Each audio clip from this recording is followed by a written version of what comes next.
Unlike my fellow slave, I was pleased to have witnessed the unicorn firing off his weapon, because now I knew how it worked. "What kind of damned fool," Monterey grumbled, "announces his presence this close to raider territory?"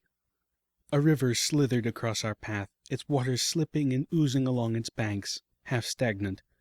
The water lapped and sucked at the supports of a bridge, making the wet sounds I had been hearing. Beyond the bridge lurked the shattered remains of a pre-war town. The bridge was a maze of barricades. Dark shadows of ponies moved about it. Briefly, I may have made the mistake of hoping for rescue, but my eyes were drawn to the spiked poles that lined the bridge, and the still rotting heads of decapitated ponies that adorned 2 of them. I tasted bile. The sight was horrific. "Kager, stay here," Cracker said, finally putting a name to the spear-wielding slaver pony. "Sawed off, let's go hear what the toll is this time." Monterey Jack lowered his head and looked balefully towards the bridge. I moved closer to him, following his example and hoping that I had positioned myself so Kager couldn't see the faint glow from my horn, as I slipped my screwdriver and a bobby pin from my stable utility barding. Like all of the slaver's equipment, the manacles on my legs were crude and of low quality. As Kager and Sawed-Off argued with the bridge ponies, I focused on picking the first lock. I was rewarded with a soft click as it sprung open, releasing my pip-buck foreleg. The manacle fell to the ground with a little thump. Kagi's ears had shot up, and now he moved around to see me. Swiftly, I cut the magic, dropping the screwdriver and bobby pin into the dirt, and hoped that in the darkness the slaver wouldn't see the change in my chains. "Woof-hoo-woof-hoo," Kagi growled dangerously. The nasty edge of the shovel hovered inches from my eyes. Blam! Kagi turned abruptly, the spear shovel slashing close enough to my face that I shrieked. The gunshot was from the bridge. It didn't sound like sawed-off shotgun, but the second shot did.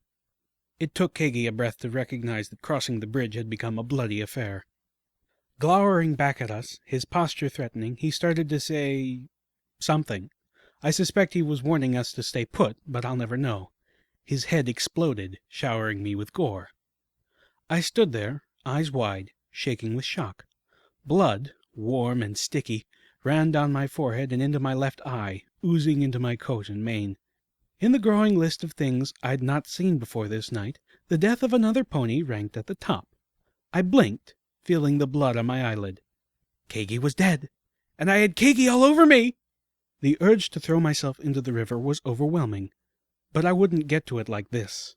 Pushed by something more than determination now, my horn glowed once again, and I began to unlock the rest of my manacles. I spared a glance towards the bridge, seeing Sawed-Off hunkering down beside one of the barricades as he magically pulled his shotgun open, stuffing in more ammo. 2 shots, I realized. 1 at the sprite bot, 1 just now. 2 shots, and then reload. Closing the weapon, he levitated it up above the barricade and shot blindly into the violent milieu, spraying an already wounded raider pony with scattershot. The pony staggered and fell. Unfortunately for Sawed-Off, the raider behind him had a different kind of shotgun, one that was faster and not limited to 2 shots, that fired slugs which tore great holes in the unicorn slaver's body the moment he looked up to see the results of his effort. I turned away, cringing from the nightmare playing out before me. I focused on the locks. I had freed myself and was beginning to free Monterey when the 2 raider ponies trotted off the bridge towards us, stepping over the battle-mutilated corpses of Cracker, Sawed-Off, and the raiders they had taken down with them. One of those approaching was the unicorn raider wielding the devastating combat shotgun, the other an earth pony with a sledgehammer in its teeth. The unicorn was laughing. Not the mean laugh of Cracker, but a crazed laugh that sent chills down the back of my neck. "Looks like we got ourselves some prizes!" The earth pony chortled behind the sledgehammer as the unicorn looked us over appraisingly. The 2 were somehow even filthier than the slavers. The unicorn bore jagged scars across her face and flanks, one of them tearing through her cutie mark, several freshly bleeding.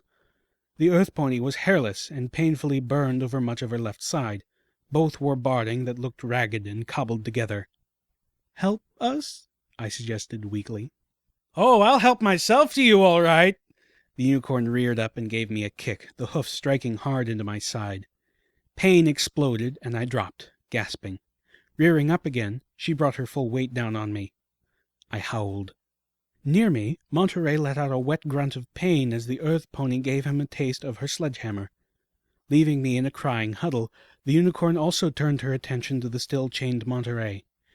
In moments, it became clear they intended to beat and bludgeon him until he was another lifeless corpse. And probably not stop then. "Hold his leg out! I'm gonna shoot his hooves off!" The unicorn raider floated the combat shotgun a foot from Monterey's splayed left hind leg, the only one I had freed from its manacle. Ignoring the pain, I leapt up, closing the distance and spinning as I gave a fierce back kick. My hooves connected with the shotgun, sending it flying. It clattered onto the bridge beyond. A moment later, I was levitating the shovel spear at the 2 raider ponies who stood facing me with gleeful expressions. 2 against 1, and both of them were experienced fighters. The one with the sledgehammer stepped closer, as if eager to see if hammer beat knife. Monterey was on her in an instant, throwing his forelegs over her head, pulling the chain between them across her neck. The sledgehammer fell from her mouth as the raider pony choked. The unicorn turned, surprised by the sudden change in odds. I could have attacked her then, but threatening a pony is much different from actually attacking one. I wasn't sure if I had it in me to slash at another pony, to draw her blood, to maim or possibly kill. The unicorn picked up the fallen sledgehammer and turned to face me with it, murder in her eyes. And suddenly, I found it easy to thrust the shovel spear forward. I was no longer struggling with following through on a threat. This was survival. Self-preservation is instinctual. It clears away the moral hesitations. And while I did not have the fighting skills of my opponent, I did have an advantage all my own. Sats. Aided by the targeting spell of my pip-buck, I sent the spear slashing across her knees, hobbling her. A second slash, this time across her face, relieved her of her weapon. The third would be a killing blow. Except I wasn't ready to do that. Not yet. Instead, I swung the spear around, cracking her across the head with its handle, hard enough to splinter the wood. The unicorn raider fell at my feet, unconscious. I looked up. Monterey was standing, chest heaving, over the body of the earth pony raider, the life choked out of her. He was staring at me quietly. Then he finally raised a forehoof, only for the chain to clank tight before it had moved more than a few inches off the ground. "Oh!" Dropping the shovel spear, I turned on the light of my pip-buck and searched about for my screwdriver. I had lost the bobby pin. There was no chance of finding it in the dirt at night, but I had more. Once we were both free, Monterey limped slowly over to the bridge. A moment later he returned, his horn glowing a gentle beige. Sawed-off's shotgun followed him. Before I could react, he aimed at the head of the unconscious unicorn raider and fired. Her blood began to seep across the ground towards my hooves. I watched in stunned silence as he turned and began prodding at the bodies, tugging items from them. Finally, I found my voice. "What are you doing?" He looked at me as if I was stupid. "Checking to see if they have anything valuable on them. With luck, food." I nodded, watching him move to the bodies at the end of the bridge. Looting the bodies from the dead felt wrong, but a cold, rational part of me murmured that it was a qualm I would have to get over in order to survive. And imagine how embarrassed I'd be if I'd starved to death out here because I'd been too shy to check a dead pony's bag for a pouch of oats or a can of old applesauce. I moved a bit further down the bridge. I looked over to the body of a dead raider pony, his face bloody and torn from Cracker's pony shoes. I started to go through the pockets of his barding, but my stomach rebelled, and I flung myself to the railing, heaving my lunch into the foul river below. A large break in the clouds brought a soft and silvery light to everything, and I could see my reflection in the water, still covered with Kagi's drying blood. Then I saw Sawdust's shotgun hovering in the air behind my head. "I'll be taking what you have, too," Monterey Jack informed me with a bored drawl. What?" I turned to see him standing on the bridge, bathed in moonlight, his horn glowing with a soft beige light. The shotgun floated between us, pointed at me. But I just saved you!" "Yeah, and for that I'm not going to kill you." His eyes narrowed. "Unless, of course, you do something stupid right now." "But I just saved you!" "Aren't you the top of your class?" he said snidely. "We should work together, travel together." Monterey snorted. "And split our limited provisions? Go to sleep with one eye open each night, hoping to catch you while you try to stab me in the back?" "No, thanks." My righteous disbelief stopped short of denial. Suddenly, I was so very weary. Nodding, I lowered my head and let my 2 canteens slip free. Then I backed up so he could approach them. I turned my head to start unclasping my saddlebags. I saw it on the bridge just beyond my tail. Turning back to Monterey, my own horn was glowing, and the combat shotgun whipped into the air. For a long moment, we stood there, 2 unicorn ponies on a bridge, surrounded by bodies, shotguns floating between us, aimed at each other. Moonlight shone down on us from the break in the clouds. Monterey Jack broke the silence. "You're not going to use that. I saw you spare that raider. If you couldn't kill a pony like that, you don't have it in you to kill me." I narrowed my eyes. "I'm a quick study." He huffed, but didn't move. "Do you even know how to use that thing?" I forced a smile across my face. "Do you know that you have only 1 shot left? And judging by that Spritebot, that gun is in such poor repair I'll survive being shot with it. Will you survive being shot with this as many times as I can move the trigger while you try to reload?" Monterey Jack took a step back, and with that falter my smile was no longer forced. "And I'll be taking my canteens back." Ponyville. I wondered just how my Pip-Buck knew the names of places before I did. It even named the wreckage of a building that I had just slipped into. Ponyville was raider territory. I just hoped this place, this Carousel Boutique, was not crawling with them. Monterey Jack and I had barely parted ways when the railing of the bridge exploded next to me. A sniper. The same pony, I presumed, who had turned Kagi's head into applesauce. I fled into the town, keeping to what cover there was. Few of the buildings were intact enough to hide in. This was the closest. Fortunately, I was alone. I waited for nearly an hour, curled up in a shadow near the door, but the sniper pony seemed uninspired to follow me. No, she or he would just have to wait until I came out. Fatigue washed over me. I had stayed up all the night before, and this night's events were a strain on both body and spirit. My muscles were weak and achy. My body hurt from the kicks I had taken.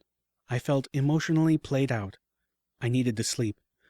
Sleeping here was probably a horrible idea. If I woke up at all, it would be in the hooves of slavers, raiders, or possibly worse. But going back outside, finding someplace better, it just wasn't on the table. I was in no shape to test my wits against the sniper pony again. Carousel Boutique was quite similar in condition to the building up at Sweet Apple Acres, only the looting was more destructive. The walls had been painted with crude images of violence and cruder swear words.